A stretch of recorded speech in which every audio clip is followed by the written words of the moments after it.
The Newton second of motion. Suppose one tennis ball, एक tennis ball है, okay sir बताए होंगे मेरे ख्याल से, okay one tennis ball is there. अगर टेनिस बॉल अगर मैं फेंकता हूँ क्या होता है, टेनिस बॉल से अगर तुम्हें मारे तो क्या होगा, चोट थोड़ा कम लगेगा. लेकिन अगर क्रिकेट बॉल है, अगर क्रिकेट बॉल से मारेंगे तो चोट ज़्यादा लगेगा. इसी तरह मान लो ट्रक है, अगर ट्रक रुकी हुई है, ठीक है, तो वो कम हार्मफुल होगी. लेकिन अगर ट्रक मान लो 5 मीटर पर सेकंड की स्पीड से चल रही है, तब जाके वो टकराएगी तो वो ज्यादा हार्मफुल होगी. ठीक है. इसी तरह बुलेट है, बुलेट कौन सी बुलेट, गन वाली बुलेट. ठीक है. अगर गन बुलेट से हमारे ऐसे चला के तो तुम्हें क्या होगा, कुछ नहीं होगा. अगर सर पे लगेगा तो थोड़ा सा हो सकता है सर फूट जाए. लेकिन अगर हम उसको गन से मारें तो जान भी ले सकती है. तो हम क्या देख रहे हैं, इससे क्या पता चल रहा है हम लोगों को, ये कैसे मोमेंटम कैसे पता चल रहा है, एकदम नहीं पता चल रहा. मोमेंटम नहीं पता चल रहा है. न्यूटन साहब ने इसको जब देखा ये सारी चीजें, तब उनको समझ में आया. अभी मोमेंटम का नहीं क्या डिस्कवर हुआ था, तो उन्होंने ये देखा न्यूटन साहब ने कि ये सब जो हम कर रहे हैं, कोई ना कोई ऐसी क्वांटिटी है जो मास और वेलोसिटी दोनों पे डिपेंड कर रही है. और उसको क्या नाम दे दिया गया, momentum.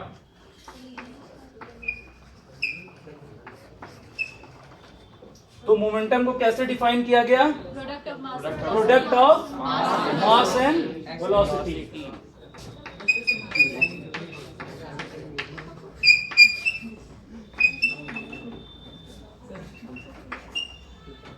Product of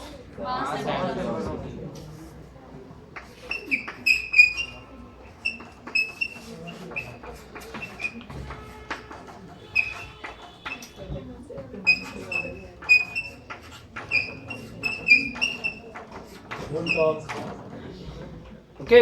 yes sir. अब इसको एक चीज और कहते हैं क्या,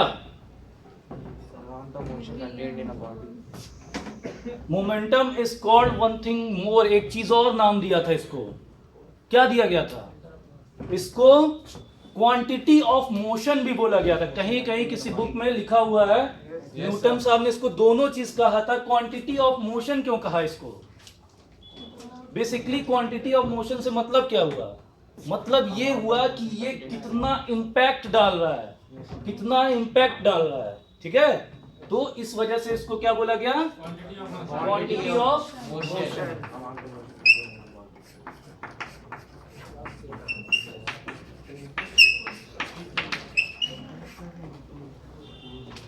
अब ये हुआ मोमेंटम है. ठीक है. तो अब एक चीज और देख रहे हैं हम लोग. सपोज करो एक कार है, ठीक है, जिसकी बैटरी क्या हो गई, डेड हो गई. अब उसकी बैटरी डेड हो गई, तो हम 4 लोग हैं, 4 लोग गए और उसको जाके झटके से धक्का दे दिए. क्या हुआ, स्टार्ट होगी, हो जाएगी. कैसे धक्का देते हैं हम लोग, ऐसे ऐसे धक्का देते हुए जाते हैं ना, 4-5 लोग धीरे धीरे धीरे धीरे धीरे करते हैं. उसके बाद क्या हो जाती है, वो स्टार्ट हो जाती है. क्या हो जाती है, स्टार्ट हो जाती है. तो इससे क्या मतलब है हमको, वेट, वेट से हमारा क्या मतलब है, रेट. तो हुआ ये कि जब हम लोग किसी कार को स्टार्ट होने के लिए एक क्या वेलोसिटी एक्वायर होने की जरूरत होती है. ठीक है. और वो तब होती है जब हम लोग 3-4 लोग मिलके धीरे धीरे उसको धक्का दे. इसका मतलब हम अचानक से अगर मोमेंटम दे दें तो वो नहीं स्टार्ट होगी. इसका मतलब एक चीज और आ गया, क्या आ गया, फोर्स के साथ एक चीज और क्या हमको चाहिए, टाइम. हमको उतना टाइम देना पड़ेगा किसको, कार को, ताकि वो कार स्टार्ट हो सके. इसका मतलब एक चीज क्वांटिटी और आ गई, वो क्या आ गई, टाइम. यानी कि अब टाइम भी जरूरी है. तो फोर्स का एक और डेफिनेशन हो गया, क्या हो गया, लिख लो इसको. Force is no define as time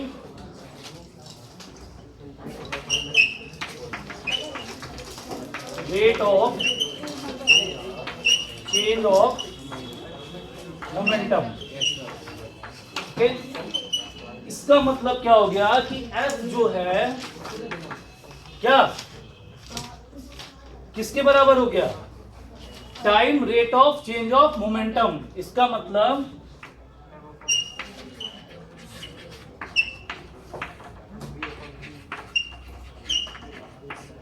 change in momentum upon what? Time. Or you can say that F into T is equal to what? Change of momentum. Change in Momentum.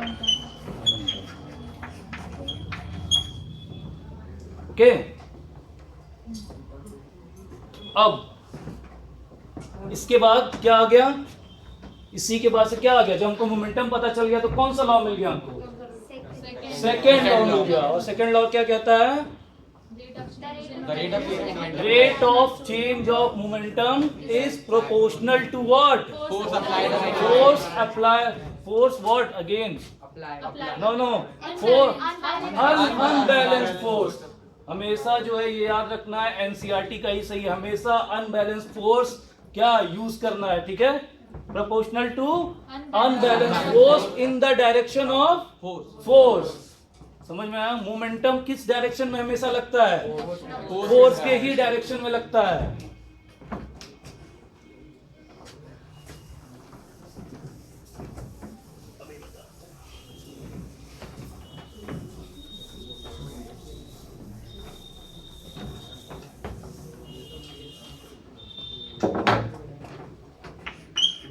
इसको small P से denote करते हैं.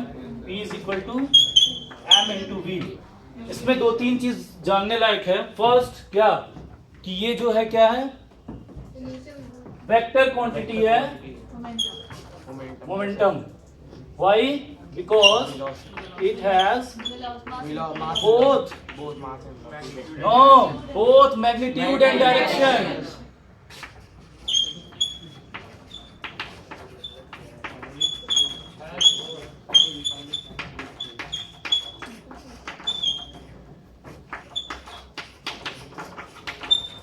So it is vector quantity.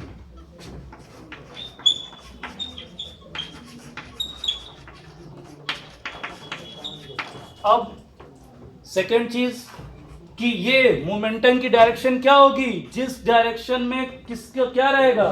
Force लगेगा, पहली चीज. और दूसरी, जिस भी डायरेक्शन में वेलोसिटी होगी मोमेंटम की भी वही डायरेक्शन होगी. जाहिर सी बात है. सपोज करो ये कोई ऑब्जेक्ट है m, ठीक, इस पे फोर्स लगा रहे हैं हम इधर, तो वेलोसिटी इधर होगी, इधर ही जाएगी. ये इसकी वेलोसिटी चाहे इनिशियल चाहे फाइनल इधर ही रहेगी. इधर फोर्स लग रहा है, इसका मतलब कि जिधर वेलोसिटी है उधर क्या है? फोर्स की डायरेक्शन है. और जिधर फोर्स की डायरेक्शन है उधर क्या है? मोमेंटम की डायरेक्शन है. ओके. सेकेंड चीज, unit. What is the unit of? हमेशा हम कौन सी यूनिट की बात करेंगे? एसआई यूनिट की बात करेंगे. ठीक है, तो SI unit of that is what? Unit of this kilogram V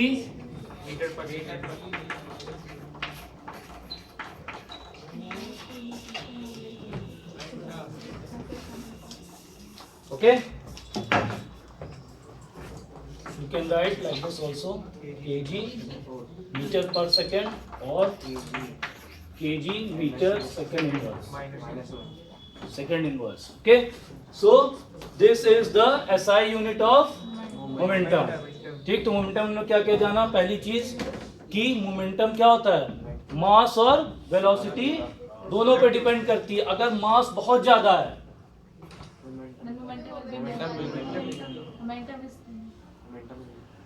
mass बहुत ज्यादा है तो मोमेंटम भी ज्यादा मोमेंटम भी और अगर वेलोसिटी बहुत ज्यादा है तो okay. So second law comes from here only. And what is the second law?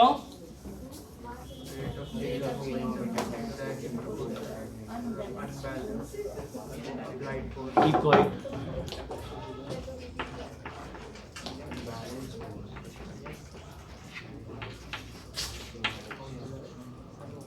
second law of motion. So what is second law of motion? The rate of change of momentum is y directly proportional. If we will apply force, then only the velocity will, momentum will change. But here you will write like this. It's proportional to, okay, rate of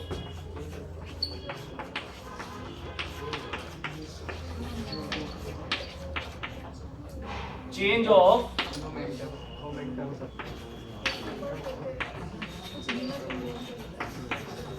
momentum is proportional to Proportional to the unbalanced.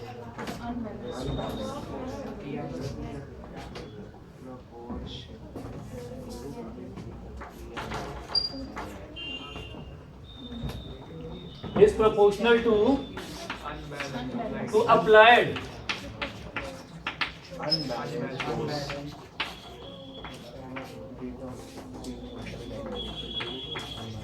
unbalanced force in the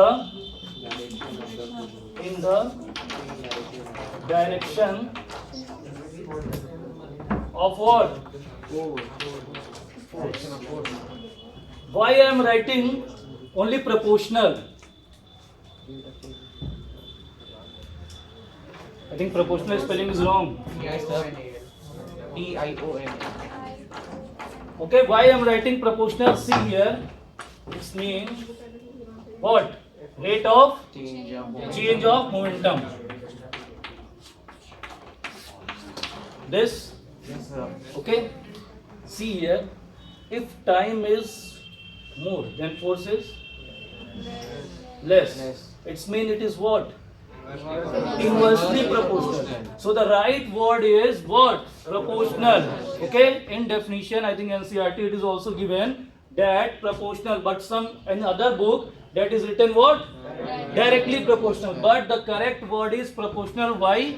Now you are able to understand why I am saying only proportional. Proportional means to whole. Okay. If you say directly, then this is not directly proportional. This is change. If time is more, then force is less. If time is less, then force is more. Take some example. Some examples are there. Anyone? Fielder. Yes. Suppose मैं fielding कर रहा हूँ, ठीक? तुम batting कर रहा हो, okay?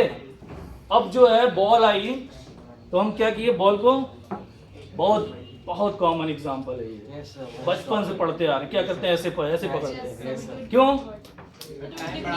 Decrease the momentum. Reduce the time. Decrease momentum को डिक्रीज नहीं, एक्चुअली हम टाइम को बढ़ा रहे हैं। एक्चुअली हम टाइम को बढ़ा रहे हैं और टाइम को बढ़ाने की वजह से क्या हो रहा है? फोर्स कम लग रहा है। फोर्स कम लगेगा तो हर्ट कम होंगे, ठीक है? क्या गिनताड़ी खेलते हो? तो उसमें जब कोई मारता है तुम थोड़ा पीछे हटते हो ना, ताकि क्या वो क्या करते हैं? हम एक्चुअली में जो है टाइम को बढ़ा रहे हैं, और अगर टाइम को बढ़ा रहे हैं तो क्या हो रहा है? फोर्स कम हो रहा है। फोर्स कम हो रहा है तो हम हर्ट कम हो रहे हैं। फोर्स कम हो रहा है तो मोमेंटम भी कम हो रहा है। ओके, नाउ सेकंड एग्जांपल, छत से कूदे, ठीक है? अगर छत से कूदते हैं तो नीचे क्या रहता है? ग्राउंड है, जमीन है। तो जब हम छत से कूदते हैं और नीचे जमीन है तो पैर टूटता है, कभी कभी टूट सकता है, कभी कभी नहीं टूटेगा, ठीक है? लेकिन इतना तो श्योर है कि हम हर्ट ज्यादा होंगे। ओके, क्यों? क्योंकि हमारा मोमेंटम अचानक से जीरो हो रहा है। ओके, एक मोमेंटम के साथ हम कूदे, ठीक है, और जमीन पे गए, तुरंत जीरो हो गया। तो जीरो हो गया तो टाइम बहुत कम है।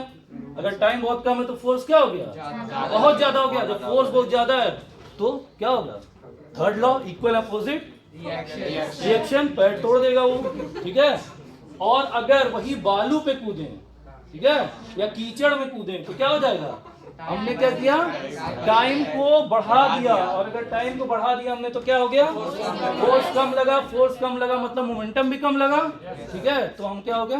बच गए, ठीक है, और हम हीरो बन गए। ठीक है, नाउ नेक्स्ट टॉपिक,